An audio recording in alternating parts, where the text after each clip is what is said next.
Poor teen wrongfully arrested. The shocking truth that changed everything. Before we go further, please ensure to like, share, and subscribe for more interesting stories like this one. Malik tucked his chin into the frayed collar of his hoodie, his breath clouding in the air as he shuffled along the sidewalk. In his hands, he carried a small styrofoam container filled with leftover soup from the shelter kitchen, lukewarm now, but still a blessing in a place where even warm meals were a luxury. The boy was 17, but the weight he carried in his eyes made him look older. His shoulders slouched from long hours spent on his feet. He had just finished volunteering at the Eastbrook Outreach Shelter, something he did 3 nights a week without fail. It was one of the few things that brought him peace, a routine that kept him grounded ever since his mother passed. She had been the heart of their little home, a home that now felt too quiet, too hollow. Malik hummed softly to himself, a lullaby his mother used to sing when he was little. The melody drifted into the air, fragile but full of memory. He turned a corner, his sneakers scraping against the uneven pavement. The streets were nearly empty, save for the distant bark of a dog and the occasional rustle of wind through trash-strewn gutters. The soup container warmed his fingers slightly as he tightened his grip. He wasn't taking it home for himself. His little sister, Amira, had been coughing all week, and he wanted to surprise her with something hot for dinner. Malik passed the dimly lit convenience store on the corner of 8th and Delaney, its flickering sign casting shadows on the sidewalk. He didn't even glance at it. His mind was already on the walk ahead, the cracked apartment steps, the hum of the radiator that barely worked. He was thinking of Amira's smile when she'd see the soup. Then came the sound. Sirens. At first it was distant, a low whine echoing off the buildings. But within seconds, it was everywhere, blaring, deafening. Bright lights cut through the evening fog. Tires screeched against asphalt. 3 squad cars surrounded the block, boxing Malik in like prey caught in a snare. He froze. Hands where we can see them. The command sliced through the night. Malik blinked. His fingers loosened. The soup container slipped from his hands and hit the ground with a muted splatter. The broth ran across the sidewalk, seeping into the cracks. The scent of chicken and thyme rose briefly, absurdly out of place in the chaos. Guns were drawn. The officers' faces were hard, unreadable, mechanical. Malik's knees wobbled. Wait, what did I do? His voice cracked, but no one answered. Get down. Now, another voice barked. Confused. Terrified. Malik slowly raised his hands. His knees buckled as he was yanked forward. His chest hit the pavement hard, his cheeks scraping the rough concrete. The world tilted. Pain jolted through his ribs as one officer planted a knee against his back. Cold metal snapped around his wrists. I didn't do anything, Malik whispered. Matching the description of an armed robbery suspect, one officer muttered, almost like a reflex. More sirens. A crowd started to gather. A woman across the street gasped and held her phone up, recording. Another man shouted, "He's just a kid." Someone else asked what happened, but no answers were given. Malik didn't fight. He didn't argue. He couldn't. His voice, his body, everything was shaking. All he could think about was Amira, waiting for him with a blanket wrapped around her small shoulders, wondering why her big brother hadn't come home yet. He sat in the back of the police cruiser, the doors slamming shut behind him. The sirens were off now, but the world felt louder than ever. He stared out of the window, his face pressed against the cold glass, eyes unfocused. The container of soup still sat there on the sidewalk, tipped sideways, steam curling weakly into the night. It looked like blood. Tears welled up, burning hot behind his eyes. He blinked rapidly, trying to hold them back. But they came anyway, silent, heavy, unstoppable. He wasn't sure how long he sat there, minutes, maybe longer. The officers stood outside, talking, laughing. His whole body felt like stone, frozen in fear and disbelief. Malik wasn't a troublemaker. He wasn't the kind of kid who skipped class or started fights. He volunteered, got decent grades, watched over his sister. And now, he was handcuffed in a police car with no idea what would happen next. A tap on the window made him jump. He turned and saw one of the younger officers, a man who looked barely older than Malik himself. His face wasn't hard like the others. There was hesitation in his eyes. "You okay?" he asked through the cracked window. Malik didn't answer. What was there to say? The door opened, and cold air rushed in. "You got someone we can call?" "My sister," Malik croaked. "She's 10. She's home alone." The officer's jaw tightened. He looked back at the others, then at Malik again. "Just sit tight," he said. "I'll look into this." The door closed, and the silence returned. The crowd was larger now, murmurs growing louder. One woman argued with an officer, pointing to her phone. Another teenager shouted, "That ain't the guy." But the cops weren't listening. They rarely did. Malik's shoulders sagged as he leaned forward, resting his head against the seat in front of him. The patrol car smelled like leather and old coffee. His wrists throbbed in the cuffs. The fear still gripped him, but something else was creeping in now, humiliation. Why didn't they ask questions? Why didn't they see him? The cold, the concrete, the metal, the voices, the silence, it all wrapped around him like a noose. And outside the window, the soup continued to seep into the cracks. He thought of his mother. What would she say? The final image of the scene lingered like a bruise, Malik's tear-streaked face, wide eyes gazing out from behind the window of the police cruiser as the city moved on around him, loud, uncaring, and unaware that it had just broken another boy trying only to make it home. The walls of the interrogation room felt closer than they were, gray, unyielding, like they'd swallowed all the warmth in the world. Malik sat hunched at the metal table, his wrists raw and red where the handcuffs had dug into his skin. His hoodie, damp with sweat and dried tears, clung to his arms. The humming fluorescent lights above flickered, casting sharp shadows over his face. Time crawled. He hadn't spoken in a while. His throat was dry. His eyes stung, not from crying. At least not anymore, but from the weight of not knowing. The door opened. Detective Harlan stepped in, tall, broad-shouldered, and wrapped in the kind of authority that didn't ask, it told. His coat flared behind him like a cape. He didn't look at Malik right away. Instead, he walked to the chair across from him, sat down, and without a word, tossed a manila folder onto the table. It spilled open, black and white stills of grainy security footage. A man in a hoodie, face half covered, clutching what looked like a gun. "That you?" Harlan asked, tapping one of the photos with a thick finger. Malik shook his head. "No, sir. That's not me." "You sure?" "Yes."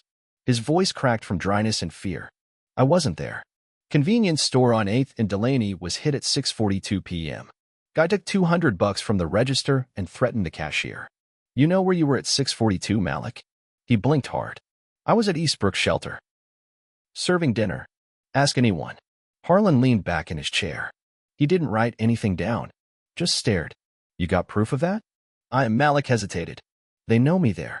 I go all the time." "That's not proof." Harlan's tone turned sharper. "No ID stamp, no sign-in sheet, nothing with a time on it?" Malik looked down at the table. "No, then help me understand how someone who looks like you, same build, same clothes, ends up on camera robbing a store 3 blocks from where you say you were." "I don't know." His fingers curled into fists. "It's not me. I swear." The silence that followed was thick. Harlan's chair creaked as he leaned forward, elbows on the table. "Look, you can make this easy, or you can make it hard. You confess. Maybe we go lighter. Otherwise, I've got enough to keep you here." "I didn't do anything." Malik's voice rose, half plea, half scream. "Keep your voice down." Malik bit his lip. The heat in his face wasn't anger, it was desperation. His eyes welled again, but he refused to let the tears fall. Not in front of this man. Outside the door, through the small window, a young officer lingered. Officer Trent, new to the force, still learning the codes and the rhythms. His jaw tightened as he watched. Something about the boy inside didn't sit right with him. Too calm, too scared, and too sincere. In the bullpen nearby, Malik's name was passed between desks like a case file. Officers reviewed his record blank. Not even a curfew violation. That didn't stop the whispers. Probably hiding something. They're good at acting innocent. They always say they didn't do it. That word, they wrapped Malik into a category, not a person. In another part of the city, Amira pressed redial for the 6th time. Her brother's phone rang and rang, then went a voicemail. She sat curled up on their worn-out couch, blanket pulled up to her chin, her little fingers trembling as she held the phone close to her ear. "Please, Malik," she whispered. "Where are you?" Back in the interrogation room, Harlan stood. He collected the photos, slipping them back into the folder without care. Malik didn't move. "I'll give you some time to think," the detective said coldly. The door shut behind him with a final-sounding click. Malik was alone again. His hands trembled in his lap. His breath caught in his throat. Everything about this place. The smell of old coffee, the flickering lights, the cold that crept into his bones, felt designed to break him down. And it was working. He leaned forward, resting his forehead on the table, the metal cool against his skin. The tears came quietly now, not from guilt, but from helplessness, from knowing that no matter how many times he said the truth, it wasn't being heard, that someone, somewhere, had decided his fate the moment they saw his face. Through the window, Officer Trent watched. His gut twisted. He turned and walked briskly to a nearby computer terminal, his fingers moving quickly over the keyboard. Surveillance footage from street corners near the shelter. Cameras mounted on traffic lights. Maybe, just maybe, something would prove the boy's story. But he hesitated before clicking submit. If he went behind the detective's back and turned out wrong, it could cost him. Still, he glanced again at the room, at Malik's hunched, shaking form. Sometimes doing the right thing didn't come with permission. Back inside, Malik wiped his eyes. He thought of Amira, alone, scared. He imagined her face pressed to the window, waiting for him to come home. He thought of his mom, how she used to say, "Truth always finds the light." But tonight, everything still felt so dark. He whispered under his breath, not to anyone in particular, just a prayer. That someone, somewhere, would see him. Not as a suspect, but as a boy trying to do right. A boy who just wanted to go home. And outside that room, a young officer stared at a paused frame on a monitor, timestamped 6:41 p.m. A grainy figure in a hoodie handing out bowls of soup inside the Eastbrook shelter. He hit play. The air inside the police station felt colder than it had earlier, heavier somehow, as if the walls themselves were growing aware of the weight they carried. The buzz of phones, the low hum of murmured conversations, and the tap of keyboards filled the background. Malik, still locked in the gray interrogation room, sat motionless. On the other side of the building, a commotion stirred at the front desk. A man stumbled in, gasping for breath, his coat flapping behind him like a sail caught in a sudden gust.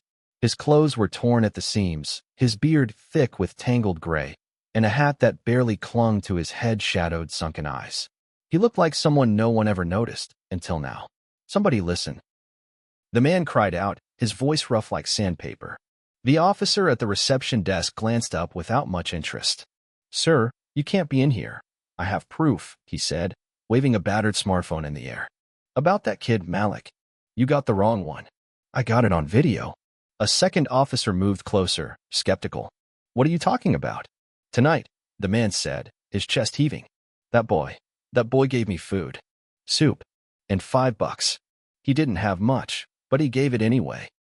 I was going to delete the video. I only took it 'cause, I don't know. It was kind. I ain't seen kindness like that in years." The first officer rolled his eyes. "We're dealing with a robbery suspect, not handing out medals." "I'm telling you," the man yelled, his voice cracking. "He was with me minutes before the store got robbed. There's a time on the video." Across the room, Officer Trent turned his head. His ears had been trained to pick up things others ignored. His eyes found the old man. Ragged but sincere, his hands trembling not from age alone, but urgency. "Let me see the phone," Trent said, stepping forward. The man nodded quickly. "Name's Peter. I don't want trouble, but that kid, he don't deserve what you're doing to him." Peter's fingers fumbled to unlock the screen, finally tapping open a grainy video. On it, Malik stood beneath a streetlight, soup container in hand, a smile brightening his tired face. He handed it to Peter, followed by a folded bill. "Likely his last $5.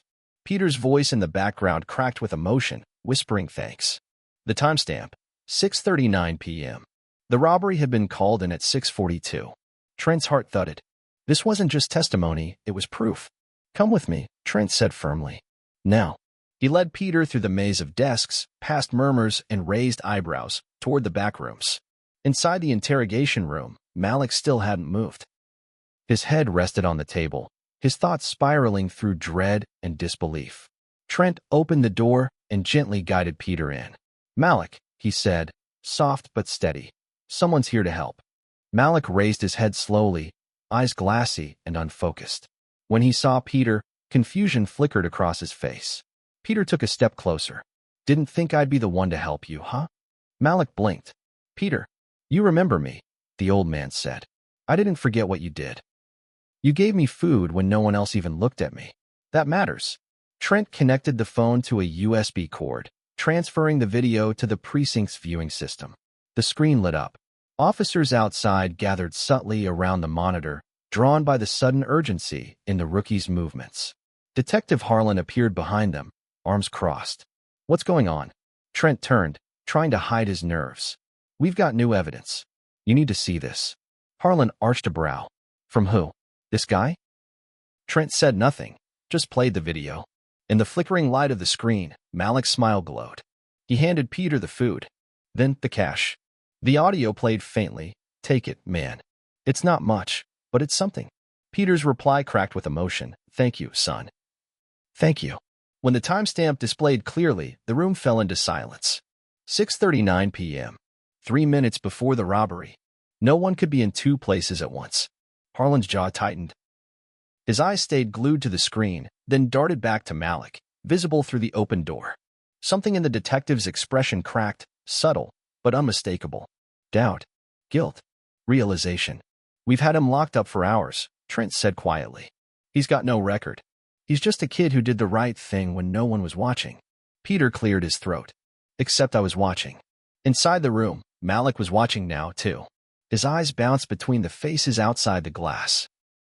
His expression was unreadable, worn down by disbelief.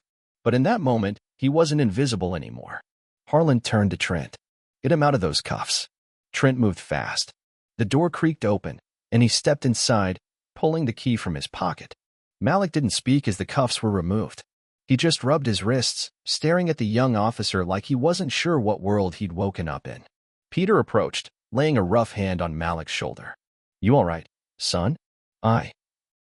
I think so," Malik whispered. The moment lingered, thick with something too big for words. Gratitude, pain, relief, and a deeper awareness that sometimes the least expected voice is the one that saves you. Outside the room, officers dispersed, some avoiding eye contact, others shaking their heads in quiet reflection. The station didn't buzz now. It breathed, slowly, like it was exhaling something heavy. Harlan remained at the screen, watching the video again, slower this time. His brow furrowed deeper with each second. This wasn't just about clearing a name. It was about everything that had gone wrong before anyone asked the right questions. The camera caught Malik's smile one more time. A gesture so small, but tonight, it turned the tide. The heavy metal door of the precinct creaked open with a reluctant groan, as if the building itself felt uneasy letting Malik go. The fluorescent lights inside gave way to a gray overcast sky, where the sun had long since disappeared behind thick, unsympathetic clouds. Malik stepped into the open air, no longer in handcuffs but still trapped in a silence so deep it clung to his skin. He didn't speak. His face was pale, his eyes vacant. The exhaustion wasn't just physical, it was deeper, like something had been scooped out of him and left unreturned. His shoulders hung low, the weight of humiliation pressing down harder than the cold breeze. His hoodie, damp from his hours inside, clung to his thin frame like armor that no longer protected him. "Malik," a small voice cried out. He turned his head slowly, as if movement itself took effort. Running toward him was his little sister, Imani, barely 12, arms wrapped in an oversized coat, her face streaked with tears and worry. When she reached him, she wrapped her arms tightly around his waist and pressed her cheek to his chest. "I thought they took you forever," she whispered, her voice breaking. "I was so scared." Malik stood frozen, his hands limp at his sides. After a moment, he lifted one arm and laid it gently on her back. He wanted to comfort her, to speak, to tell her it was all over, but the words wouldn't come. Something inside him still felt trapped in that small, windowless room. Something he wasn't sure would ever leave. Behind them, the street had changed. News vans lined the curb. Bright lights glared like artificial suns. A crowd had formed, neighbors, strangers, reporters holding microphones marked with network logos. The footage of his arrest had leaked hours earlier. Now the world wanted a glimpse of the boy with the tear-filled eyes and the shattered container of soup. Questions fired from all directions. "Malik, how do you feel right now? Do you have anything to say about the police? Can you tell us what really happened?" He kept his eyes low. Each camera lens felt like a new cell, each microphone a chain. Imani clung tighter to him, her small body trying to shield him from the crowd. But the wall of noise grew louder. To his left, a woman with tight curls and a determined gaze stepped forward. Her voice cut through the chaos. Not a question, but a declaration. "This is what happens when assumptions replace justice," she said. This young man was giving food to the homeless while others labeled him a criminal. He was treated like a suspect because of the way he looks, not because of what he did. The crowd murmured. Phones rose higher. Someone shouted her name. Denise Franklin, a known community activist. She continued speaking, calling out injustice, demanding change, listing names of others who had been wrongfully accused. But Malik didn't hear her. His focus had narrowed. The world blurred around him. Cameras, reporters, chants, signs, they all became noise behind a pane of glass. His chest tightened, his hands trembled slightly. The crowd had turned him into a symbol, a story, a spectacle. But no one seemed to see the boy still shaking beneath it all. Through the crush of bodies, a familiar face emerged. Officer Trent, the rookie. He looked different now, less certain. His badge seemed to weigh heavier on his chest. Trent walked slowly toward him, stopping just a few feet away. The reporters paused. Silence hovered. "Malik," he said, voice low. "I'm sorry." Malik looked up at him for the first time.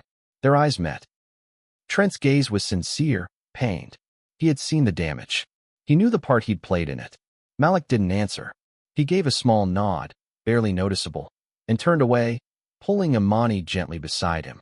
She kept close to his side, her fingers gripping the hem of his hoodie like a lifeline.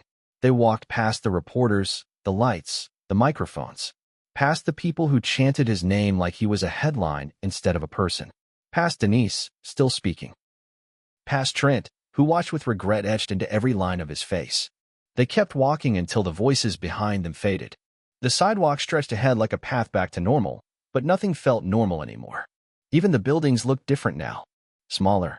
Less familiar. The neighborhood hadn't changed, but Malik had. As they neared the corner, something on the ground caught Malik's eye. A dark stain on the concrete. He slowed. Imani stopped beside him, following his gaze. It was the soup, or what remained of it. The broth had dried into the cracks of the pavement, a quiet reminder of everything that had unraveled since that moment. What had once been a simple act of kindness was now a national conversation. He stared at it, not because of what it was, but because of what it meant. That stain marked the line between who he was that morning and who he had become tonight. "Come on, Malik," Imani said softly, tugging at his sleeve. "Let's go home." He nodded faintly, but didn't move right away. The stain still held his eyes. Not with anger, not even sadness. Just silence. Then, without a word, he turned from it and continued walking. Imani slipped her hand into his. The camera didn't follow. The reporters had already turned their attention to the activist's speech. But if they had looked, they would have seen a boy who had been changed, not because he was guilty, but because he had been treated like he was. They would have seen that being released didn't mean being freed. That sometimes, what breaks isn't the law, but the heart. And behind them, on the sidewalk outside the station, the stain remained. Quiet. Permanent. Like a scar the city couldn't wash away. The video hit the internet like a spark in dry grass. Within hours, it spread, shared by strangers, reposted by influencers, dissected by analysts. Malik's face, terrified and pressed against the pavement, became a symbol. Not of guilt, but of something raw, something painful, something too familiar to too many. In a matter of clicks, the narrative shifted. First came the viral tweet, a short clip of the arrest, Malik's hands raised, his soup spilled at his feet. Then the follow-up video, Peter's trembling hand capturing the moment Malik handed him food and money, timestamped just minutes before the robbery. The juxtaposition was jarring. Kindness met with violence, innocence mistaken for threat. Hashtags exploded. "Justice for Malik, he helped me. This is America." Reels, retweets. Young people stitched Peter's testimony over protest songs. News anchors debated systemic bias. Celebrities lent their platforms, one actress tearfully calling Malik, a reminder of who we fail every day. An NBA star reposted the video with a single sentence, "He could have been me." The footage played over and over, Malik's trembling voice in the station, Peter's words on the news. "He didn't owe me anything."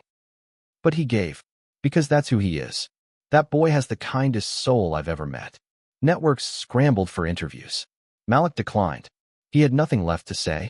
Somewhere between the virality and the outrage, a youth scholarship organization posted an open letter. "We believe Malik's future deserves more than trauma," it read. "It deserves opportunity." They offered him a full scholarship, tuition, books, housing, should he choose to accept. Back in his neighborhood, the energy shifted. Where there had once been silence or pity, now there was pride. Neighbors taped signs to their windows. "We stand with Malik." A mural started on a corner wall, Malik's face beside a quote, "Kindness doesn't need to be loud to matter." Protests followed, not angry, but powerful. People gathered in front of the police station, candles flickering in the wind, holding signs that read, "Arrested for kindness?" and "Do better." Faced with the mounting pressure, the police department released a statement. Vague. Hollow. A procedural review is underway. No apology. No names. Still, the momentum didn't stop. Malik watched it all unfold from the corner of his small bedroom. The same four walls. The same chipped desk, the broken lamp, the photo of his mother on the dresser. Fame had crept into his life through the cracks, uninvited, and now sat beside him like a stranger. The room buzzed with texts and emails, news alerts, and missed calls. A stack of unopened letters sat on his floor, some from strangers, others from schools, lawyers, journalists. Everyone wanted something. A statement. A quote. A reaction. But Malik said nothing. He lay on his back, staring at the ceiling. Not angry. Not proud. Just tired. The fame wasn't healing him. It didn't erase the sound of tires screeching, or the cold floor of the holding cell, or the fear in his sister's voice when she found him outside the precinct. It didn't unspill the soup. It didn't unshatter the trust. Still, he wasn't invisible anymore. For better or worse, people saw him. And somehow, through all the chaos, they saw his kindness too. Not because he shouted, but because he had simply been himself, even when the world refused to see him clearly. In that quiet room, Malik exhaled. The ceiling above him unchanged. The world outside forever different. The community center buzzed with quiet tension as the folding chairs filled, row by row. Posters lined the walls, voices for justice, stop the stigma, and we believe in Malik. Weeks had passed since the night of the arrest, but the wound was still fresh. The air was thick with anticipation, not for spectacle, but for something honest, something human. Malik sat backstage, his hands folded tightly in his lap. He wore a clean button-down, a second-hand blazer donated by a neighbor. His little sister squeezed his hand, beaming with pride. "You got this," she whispered. He wasn't so sure. Peter was already seated in the front row, his once scruffy beard trimmed, his old coat replaced by one gifted from a local charity. His eyes searched the stage, his face filled with quiet support. The moderator stepped up first, introducing Malik with a brief recap of everything that had happened, the wrongful arrest, the viral footage, the scholarship, the outcry. Then, and now, the young man who has inspired a movement, Malik Jones. Applause followed, swelling like a wave. Malik stepped into the light. He took a breath and gripped the sides of the podium. The microphone felt foreign, too close to his mouth. His voice trembled at first. "I'm not here because I'm special," he began. "I'm here because this happens too often, and usually, no one's recording." The room went still. I didn't want to be on the news. I didn't want hashtags. I wanted to get home to my sister after volunteering. That's all. He paused, swallowing hard. His eyes met Peter's. "My mom used to tell me, do good, even if no one's watching." That night, I was just trying to do good. I gave Peter soup and $5. Not because I had extra. I didn't. But because that's what she taught me.